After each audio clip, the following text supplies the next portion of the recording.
सभी शहरवासियों को स्वतंत्रता दिवस की बहुत बहुत मुबारक।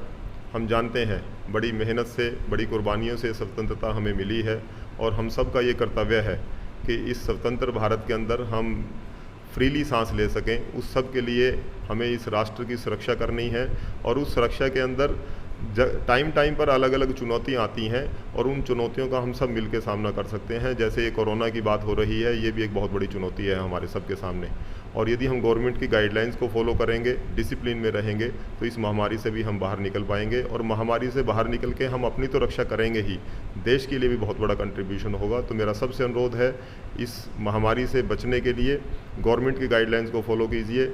जय हिंद, जय भारत। तरफ से संपूर्ण हरियाणा प्रदेश वासियों को 15 अगस्त के लिए शुभकामनाएं। आप सभी के लिए हमारे देश की आज़ादी का ये दिन मंगलमय हो, शुभ हो, भारतवर्ष सदा तरक्की करता रहे, विश्व गुरु हो, विश्व में हमारी मुख्य भूमिका रहे। जय हिंद जी।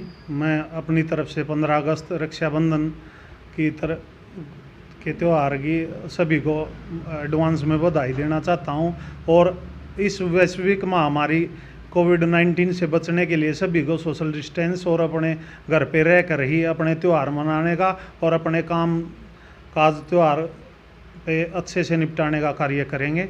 जय हिंद, जय भारत। गाँव अट्टा सभी ग्रामवासियों को, बड़े बुजुर्गों को और हल्का वासियों को, सभी को स्वतंत्रता दिवस और रक्षाबंधन पर बधाई देना चाहता हूं। और कोरोना काल चला हुआ है, सभी को चाहता हूं कि अपनी सावधानी बरतें, मास्क वगैरह का, सैनिटाइजर वगैरह का इस्तेमाल करें और ज़्यादा से ज़्यादा सावधानी बरतें ताकि छोटी छोटी कोई गलती ना हो। गलती सबसे भारी पड़ती है और मैं चाहता हूं कि विकास कार्य और आगे भी ऐसे ही हो, मेरे गाँव में भी विकास कार्य। सभी साथियों को नमस्कार।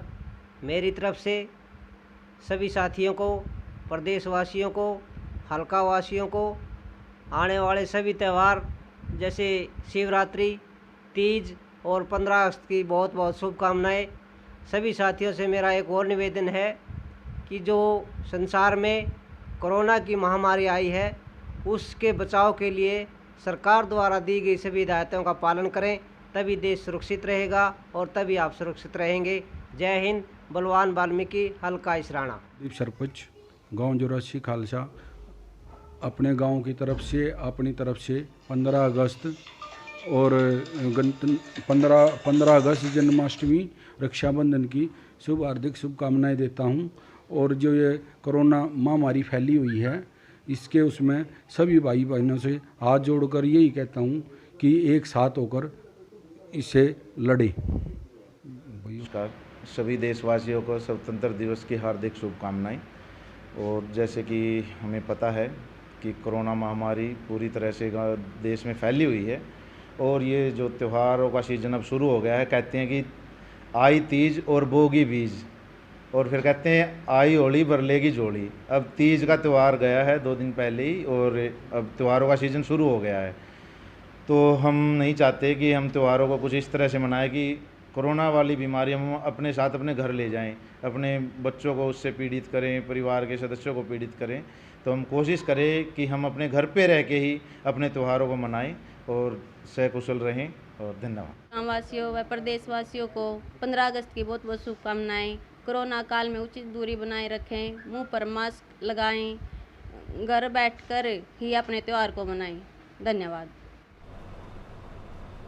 नमस्कार, टाइम्स ऑफ पानीपत पर आप सभी का स्वागत है। जिस तरह से नई शिक्षा नीति आई है, इसे जानने के लिए सभी बेताब है आखिरकार इस नई शिक्षा नीति में किस तरह की होगी, क्या कुछ इसमें बदलाव आए हैं, क्या कुछ इसमें नया होगा, क्या कुछ पुराना जो है वो हटा दिया जाएगा। तो इसे जानने के लिए इस वक्त हमारे साथ मौजूद है IBPG कॉलेज के प्रिंसिपल डॉक्टर अजय गर्ग, और आज हम इनसे जानते हैं कि क्या कुछ नए बदलाव इस शिक्षा नीति के अंदर आए हैं। नमस्कार सर। नमस्कार जी। सर, टाइम्स ऑफ पानीपत में आपका बहुत बहुत स्वागत है। आप जैसे भी कुछ होता है, आप टाइम्स ऑफ पानीपत के साथ रूबरू होते ही रहते हैं, इसके लिए आपका बहुत बहुत धन्यवाद आपका। और सर, अभी हम जानना चाहते हैं, जो नई शिक्षा नीति आई है, इसमें लगभग 34 साल के आसपास बदलाव किया गया है। क्या कुछ नया बदलाव इसके अंदर देखने को मिल रहा है? जो नई एजुकेशन पॉलिसी की बात करें स्वतंत्र भारत के अंदर ये तीसरी नई एजुकेशन पॉलिसी है। पहली एजुकेशन पॉलिसी 1968 में आई, फिर दूसरी जो एजुकेशन पॉलिसी है वो 1986 में आई, और अब 34 साल के बाद 34 इयर्स के गैप के साथ 2020 में नई एजुकेशन पॉलिसी आई है। समय जैसे जैसे बदलता गया, हमारी जो नीड है, हमें जो एजुकेशन से एक्सपेक्टेशन है वो भी चेंज होती गई, हमारी प्रायोरिटीज़ भी चेंज होती गई। और अब क्योंकि गैप बहुत ज़्यादा हो गया था, जो पुरानी हमारी एजुकेशन चल रही थी उसमें हमें कुछ खामियां दिखाई देने लगी। हमें ऐसा लग रहा था कि इस एजुकेशन सिस्टम को एक ओवरऑलिंग की ज़रूरत है, एक अपडेशन की ज़रूरत है। और प्रधानमंत्री के नेतृत्व में पिछले 3 साल के अंदर बहुत अथक प्रयास करने के बाद ये एजुकेशन पॉलिसी हमारे सामने आई है। और इस एजुकेशन पॉलिसी में अब जो एजुकेशन पॉलिसी है ये केवल थ्योरेटिकल नॉलेज नहीं देगी बच्चों को, ये थ्योरेटिकल नॉलेज के साथ साथ एक प्रैक्टिकल ट्रेनिंग भी देगी। और वो प्रैक्टिकल ट्रेनिंग बच्चों की बहुत जल्द शुरू हो जाएगी। पहले जैसे हम देखते थे बच्चा स्कूल क्लियर कर जाता था, स्कूल क्लियर करने के बाद जब हायर एजुकेशन में जाता था जब उसका प्रोजेक्ट वर्क या ट्रेनिंग शुरू होती थी। अब ऐसा नहीं होगा। यदि हम थोड़ा सा बात करें एजुकेशन पॉलिसी के ऊपर, अब जो एजुकेशन पॉलिसी है ये 5+3+3+4 सिस्टम में आई है। पहले हमारे पास 10+2 सिस्टम होता था, नाउ इट इज़ 5+3+3+4। पहले 5 साल बच्चा जब स्कूल में लगाएगा, 3 साल का बच्चा स्कूल में जाएगा, अगले 3 साल वो फाउंडेशन कोर्स में तैयारी करेगा। बच्चा स्कूल में खेल खेल के साथ ही चीज़ों को सीखेगा, लेकिन स्कूल के बच्चे का जो बैग का लोड था वो थोड़ा कम हो जाएगा। बैग उतना भारी नहीं रहेगा कि बच्चे को उठाना मुश्किल लगे। तो मीन्स बच्चा जब 3 साल का स्कूल में जाएगा, अगले 3 साल बच्चा स्कूल में फाउंडेशन कोर्स में सीखेगा, अगले 2 साल वो बच्चा स्कूल में सेकंड क्लास कंप्लीट करेगा। मीन्स पहले 5 साल में बच्चा स्कूल में एंटर करेगा, 3 साल का बच्चा स्कूल में जाएगा और अगले 5 वर्ष के अंदर बच्चा सेकंड क्लास कंप्लीट करेगा। पहले 3 साल उसके फाउंडेशन होंगे, बच्चा लर्निंग और प्लेइंग के वे से लर्निंग को सीखेगा, और फिर जब 8 साल का बच्चा हो जाएगा वो सेकंड क्लास क्लियर करेगा। नेक्स्ट 3 इयर्स प्राइमरी कहलाएगी, वो 5 क्लास पूरी करेगा अपनी, और उन 5 क्लास के बाद जब बच्चा मिडल के अंदर जाएगा, नेक्स्ट 3, पहले 5 पूरे हुए, अगले 3 पूरे हुए, प्राइमरी कंप्लीट हो गई, और अगले 3 के लिए अब वो मिडल के अंदर जा रहा है। और उसके बाद जो सिस्टम है वो 4 ईयर सिस्टम है, सेकेंडरी क्लास का जो सिस्टम है। यहाँ थोड़े चेंजेस हैं। पहले जब बच्चा प्राइमरी से मिडल में जाएगा वहाँ पर कोई ट्रेनिंग पार्ट नहीं होता था, अब यहाँ पर ट्रेनिंग पार्ट शुरू हो जाता है। एक बड़ा इंपॉर्टेंट टॉपिक है जिसको हम सॉफ्टवेयर की लैंग्वेज में कोडिंग बोलते हैं।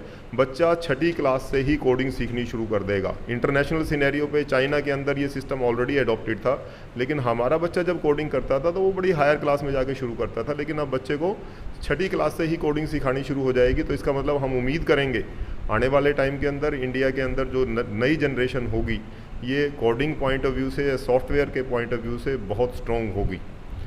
इसी तरह से जब बच्चा 8वीं पूरी कर लेगा, 8वीं पूरी करने के बाद जब बच्चा 9th के अंदर जाएगा, 9, 10th सेकेंडरी कहलाएगी, 4 साल लगाएगा वो, और 4 के अंदर वो सेकेंडरी कंप्लीट करने के बाद जब कॉलेज के अंदर पहुंचेगा, कॉलेज में फिर बदलाव है। Now it is 3 years graduation और 4 ईयर ग्रेजुएशन। जो बच्चा सेकेंडरी कंप्लीट करने के बाद 5+3+3+4 कंप्लीट करने के बाद कॉलेज में आया है, उसको पहले ये डिसाइड करना होगा कि वो पढ़ना क्या चाहता है। अब जैसे हमारे पास BSc, BCom, BA इस तरह के अलग अलग स्ट्रीम्स होती थी, अब स्ट्रीम को इन्होंने अबॉलिश कर दिया, स्ट्रीम नहीं रहेगी। अब बच्चे को मेजर सब्जेक्ट चूज़ करना होगा। मान लो हम कहीं किसी बच्चे को साइंस में इंटरेस्ट है, वो साइंस का कोई मेजर सब्जेक्ट चूज़ कर सकता है। इसके साथ साथ वो आर्ट्स के सब्जेक्ट पढ़ना चाहता है, इकोनॉमिक्स पढ़ना चाहता है, पढ़ सकता है। मान लो वो BA का कोई सब्जेक्ट साथ में हिस्ट्री पढ़ना चाहता है, साइकोलॉजी पढ़ना चाहता है, तो पढ़ सकता है। अब वो रिस्ट्रिक्शन नहीं रहेगी कि कंपलसरी सब्जेक्ट्स हैं, फिजिक्स, केमिस्ट्री, मैथ पढ़ना है या कॉमर्स के कंपलसरी सब्जेक्ट पढ़ने हैं। अब उसके पास बड़ी चॉइस रहेगी इसके अंदर, और उस चॉइस का फ़ायदा ये रहेगा कि बच्चे के ऊपर सब्जेक्ट थोपे नहीं जाएंगे।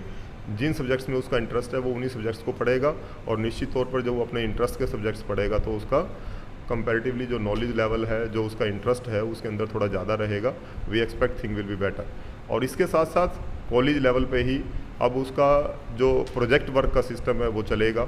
बच्चे को इंडस्ट्रियल ट्रेनिंग मिलेगी साथ में, और इन सब ट्रेनिंग से जब बच्चा बाहर निकलेगा तो हम ये मान के चलेंगे कि उसको थ्योरेटिकल नॉलेज भी है, उसने अपने चॉइस के सब्जेक्ट भी पढ़े हैं, और उसने साथ में जो प्रोजेक्ट वर्क हैं, इंडस्ट्रीज विजिट हैं, ट्रेनिंग्स हैं वो की हैं। तो उससे उसका जो ऑलराउंड डेवलपमेंट है वो देखने को मिलेगी।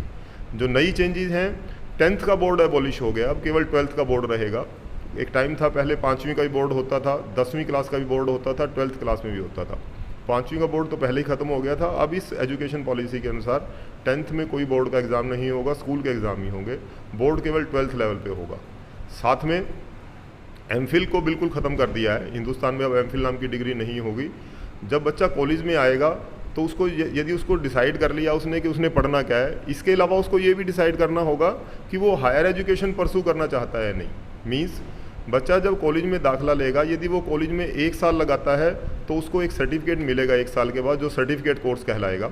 यदि बच्चा कॉलेज में 2 साल लगाता है तो वो डिप्लोमा कोर्स कहलाएगा, और यदि बच्चा कॉलेज में 3 साल लगा लेता है तो वो उसका डिग्री कोर्स उसको मिल जाएगा 3 साल के बाद। इन बिटवीन एक और फैसिलिटी दी गई है, multiple exit and multiple entry. मान लो किसी बच्चे ने कॉलेज में फर्स्ट ईयर में एडमिशन लिया, फर्स्ट ईयर में एडमिशन उसने अपनी क्लास पूरी कर ली और उसके बाद उसकी प्रायोरिटी चेंज हो जाती है, वो कोई और पढ़ाई करना चाहता है, तो एक सर्टेन टाइम गैप तक अलाउड होगा कि वो फर्स्ट ईयर को बीच में रोक के कोई और पढ़ाई करना चाहता है पूरी कर ले, और वापस यदि फिर वो 2 साल 3 साल के गैप के बाद सेकेंड ईयर में एडमिशन लेना चाहता है तो वो इस एजुकेशन पॉलिसी में एक फ्लेक्सिबिलिटी रखी गई है, मल्टीपल एंट्री मल्टीपल एग्जिट। तो बच्चे के पॉइंट ऑफ व्यू से ये अच्छा रहेगा। इसके साथ साथ जब बच्चे ने 3 साल की ग्रेजुएशन कंप्लीट कर ली, यदि वो ग्रेजुएशन करके बाहर आना चाहता है तो आ सकता है, और यदि वो हायर एजुकेशन में जाना चाहता है तो फिर उसको कॉलेज में 4 साल लगाने पड़ेंगे। ग्रेजुएशन 4 साल की होगी उसके लिए, और उसके बाद पोस्ट ग्रेजुएशन का 1 साल लगेगा। अब जैसे एमए हमारे यहाँ पोस्ट ग्रेजुएशन 2 साल की होती थी, नई एजुकेशन पॉलिसी के अनुसार ये अब पोस्ट ग्रेजुएशन 1 साल की होगी, और 1 साल के बाद डायरेक्ट वो हायर एजुकेशन में यदि पीएचडी में जाना चाहता है तो पीएचडी में जा सकता है, और हायर एजुकेशन में कुछ करना चाहता है तो कर ले। लेकिन सबसे अच्छी बात ये है कि ये जो एजुकेशन पॉलिसी है इसके अंदर पब्लिक इन्वॉल्वमेंट बहुत रही है। गवर्नमेंट ने जगह जगह से फीडबैक ली है। इंडिया के अंदर लगभग 45,000 डिग्री कॉलेजेस चलते हैं।